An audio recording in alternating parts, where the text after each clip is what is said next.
Well, howdy, howdy, howdy, nearly senior citizen here. Greetings, boys and girls, and welcome to this, another brand new day. Two things real quick I wanted to talk about, see if I can remember them just real fast. I thought of one is one of my hamsters shows just how being high-strung can be so bad for you. Little Thigmo.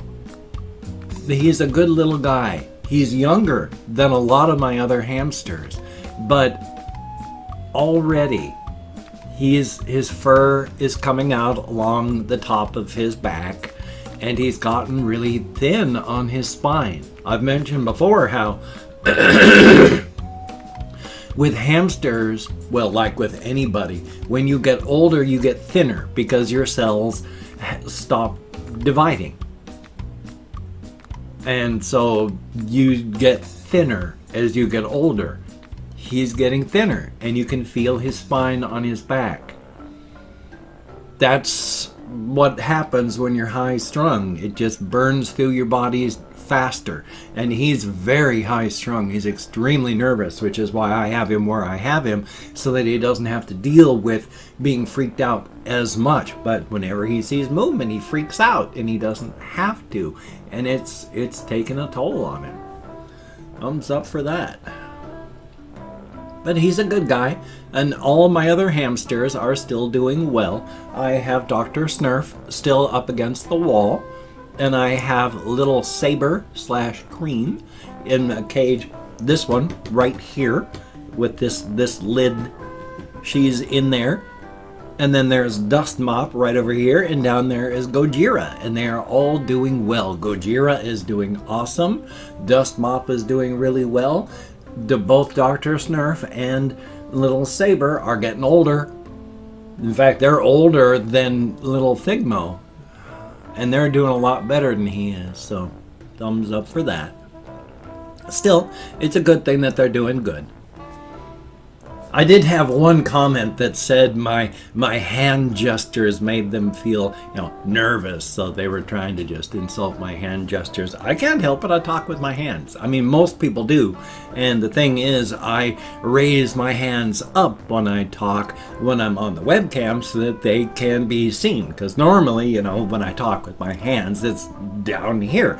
Most people do. And so I do this sort of stuff, but you can barely see it on camera. So I crank my hands upward so that you can see, and I gesture because I talk with my hands. Which reminds me, actually I have wanted to talk about this one. I talk about stage plays, and I talk about movies periodically. I talk about writing. The thing is, as much as I've tried to be a writer my whole life, my first big love has always been acting. The only reason I didn't become an actor, try to become an actor, is at an early age as a teen, I took a look at what people had to do, and I decided I didn't want to do that. I didn't want to be a busboy in a restaurant while trying to hustle and go to auditions. I decided it was too much trouble at an early age. I still did stage plays, and I'd love to go back and do acting again, but I can't remember anything at this point. But I did stage plays for a long time, and that was really, really good. The one thing I want to remember that shows I used to be able to think really quick on my feet. This is what alcoholism will do to you. And I'm going to switch cameras for this one because, what the heck, why not? We had this one play, I think it was like The Curious Savage, I can't remember what, but the people had built the stage and all the sets, and you got to be able to think and think quickly. So I had a kind of an overcoat because I was playing a detective, and when we came in, I was the last person that had to shut the prop door behind me. When I did so, excuse me, the doorknob fell off, just clunk right onto the ground. So I just waited a beat as I stared down at it, then reached down, picked it up, and put it into my coat pocket. And then just went on with the rest of the scene because I knew what I was going to do at that exact moment. And we just went on with the rest of the scene. And then when we had to leave, I was the first person that was going to be leaving. So we go up, I reach out to leave.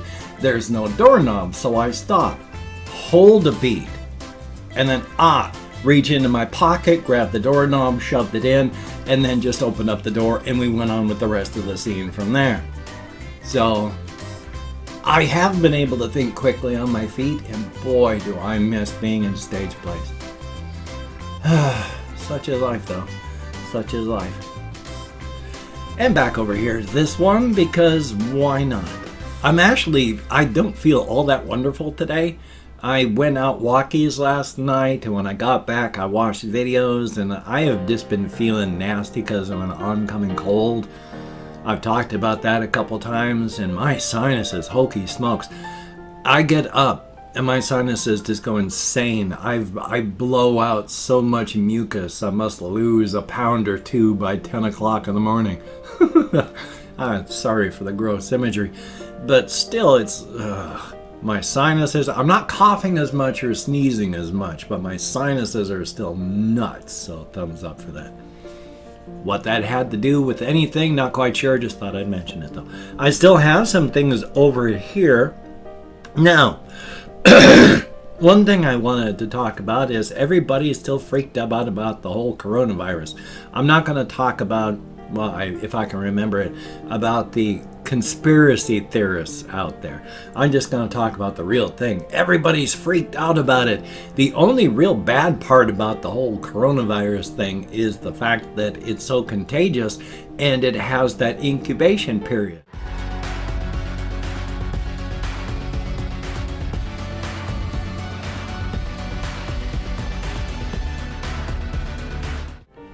It's not even as deadly as influenza. And we can't even get people to take their influenza shots here in the United States. It's less deadly than influenza. Never, ever, ever will I put down the actual toll of human suffering because hokey smokes. Yes, lots of people have died because it has a 2 to 3% fatality rate. That's bad because if anybody, even one person dies, that's too many. But this is not bad. The bad thing right now about it is that it's so easy to spread.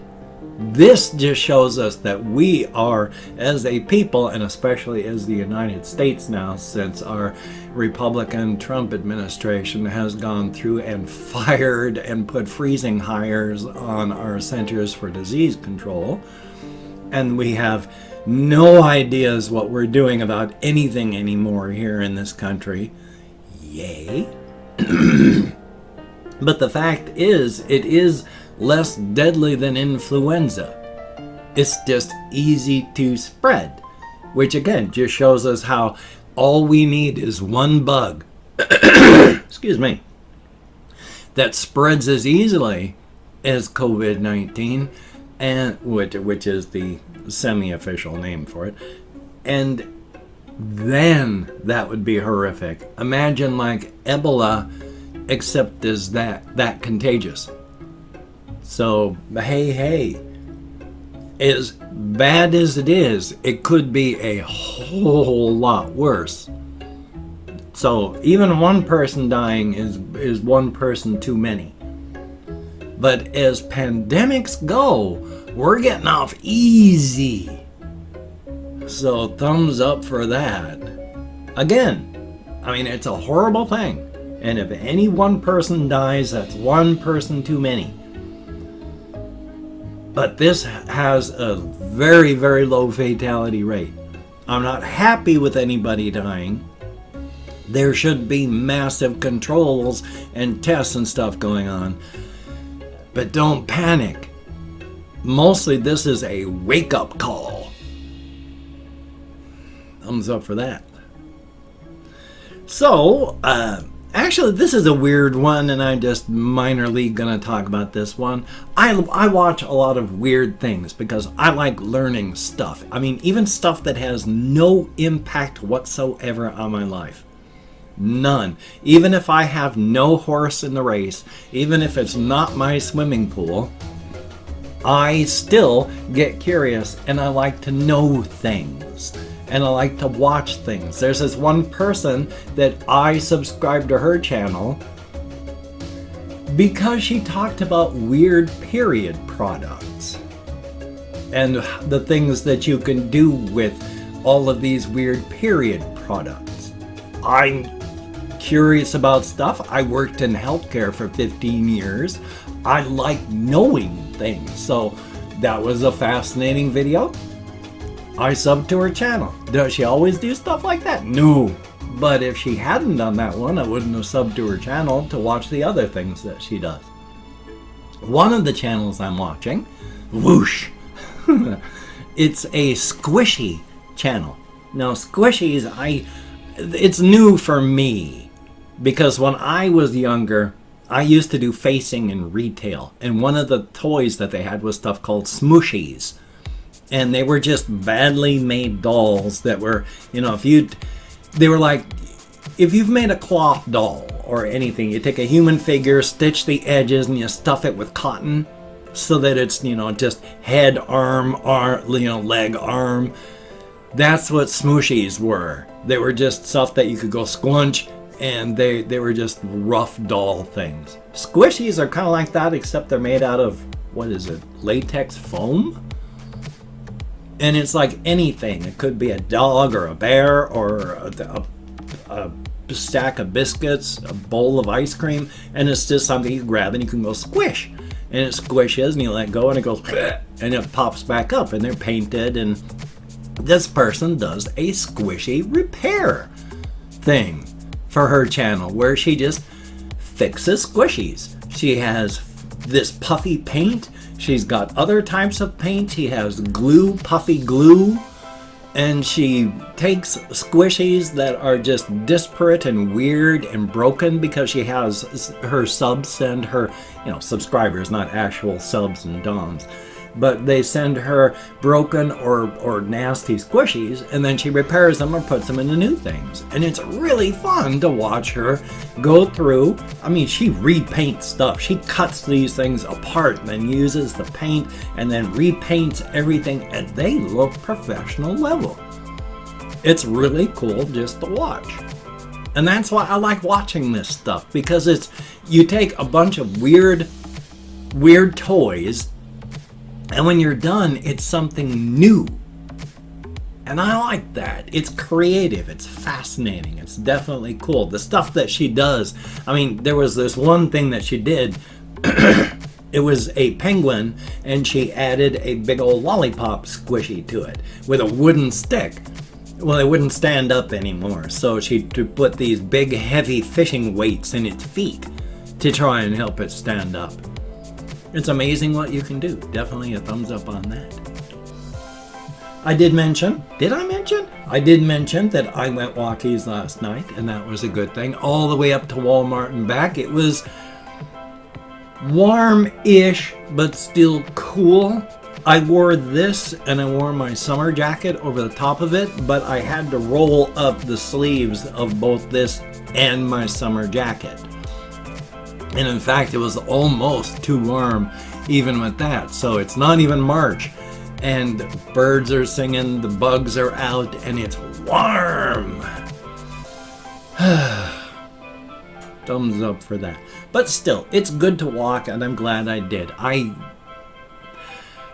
wish I didn't have a lot of the physical issues that I do. I mentioned I have chronic pain. The chronic pain, and people with fibro, your hands and your feet hurt a lot.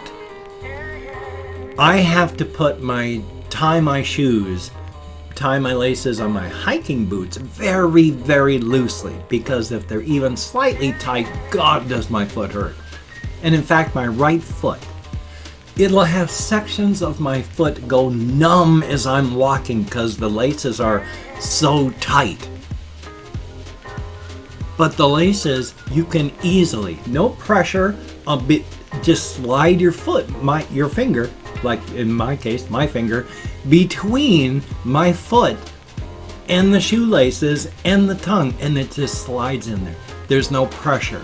It's easy. If I did it any looser, my shoe would fall off. And yet my body still says, oh my God, this is so tight. The circulation's gone. The circulation's gone, your foot's gonna fall off. Can't you feel the pain? Happy days. And since I like using my cameras like this, I have opened up 24 hours worth of comments in my community tab, and I'm going to go through and thank 20 to 25 people, if there are that many, for having left me a comment. I'm not reading them right now. I'm going to read them afterward. Thank everybody for having done so. Answer as many as I can, but for right now, I'm just thanking you for having left a comment. Good, bad, indifferent. You took the time. You expended the calories. Thank you very much.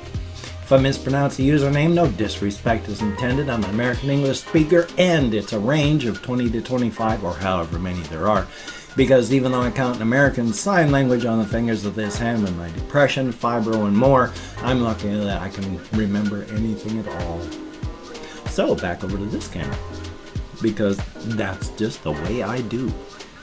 Okay, let me call up my crone. Ben Taylor, thumbs up and thank you. And Ollie B, greatly appreciated. Paladin William, thumbs up and thank you. Confused Owl 29, greatly appreciated. So annoying. Ali Shabiri, it's the cough is annoying, not you.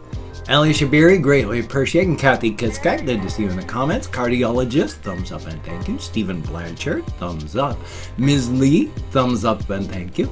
Underscore Cherry, good to see you in the comments. Russian Timing, thank you. Besties Plush, thumbs up and thank you much. Luna Moonstone, greatly appreciated. Then we have Bailey Snyder, thumbs up and thank you. Mr. Puppy Butthole.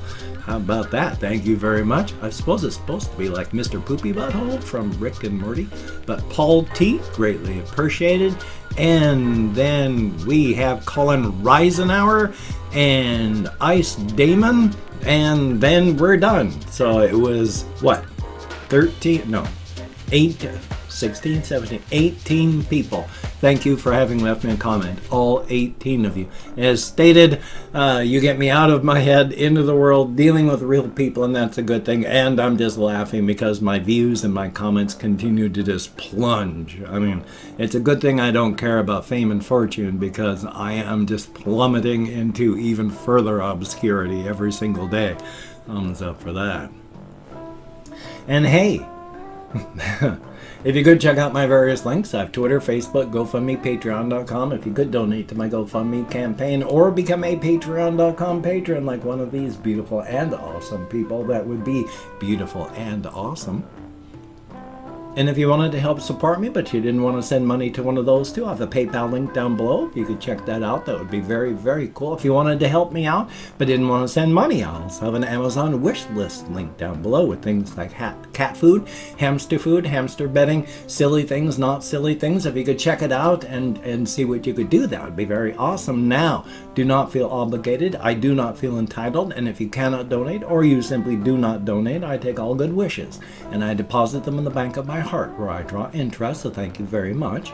If you could toss me a like, I do appreciate all the positive validation I get from my existence. Definitely a thumbs up. And of course, if you could subscribe to the channel and hit that bell, that would be very cool, greatly appreciated. I would understand if you did not wish to, but if you are down with it, I will do my best to keep you entertained from now until the literal end of time. Definitely a thumbs up. Well, I've got this video, and then I got to do a bunch of recording because I have nothing else. I want to do more of those weird hot take videos. Those were fun. I enjoyed doing those, and I hope that you enjoyed watching. I got people asking, were you doing a New York Italian accent? Well, yeah, I kind of was, because, I do a lot of accents, but I don't always do just, like Scottish or Irish accents. I always also do ones that are like U.S. accents as well. Not doing so well this morning, partially because I'm fighting with my dentures to keep them in, so they don't fit all that well. But still, I'm trying to do what I can. Because you gotta do what you can. You want to have as many accents as you can, but always in love, never in fun. Do not make fun of people. Making fun of people is no good, but if you use accents out of love because you admire the way that people talk and how their accent sounds, then that is a good thing. Definitely a thumbs up. Well, very, very cool. I have this video as stated and hopefully going to have more. So, You take care. Have a great day today. I will see you on the flip side, my friend, and that is a very good thing. And doing non-US accents, I always hesitate just a bit because, as stated, they have to be done out of love. If you're doing an accent that can be seen as mocking someone, that's horrific. Please, accents out of love.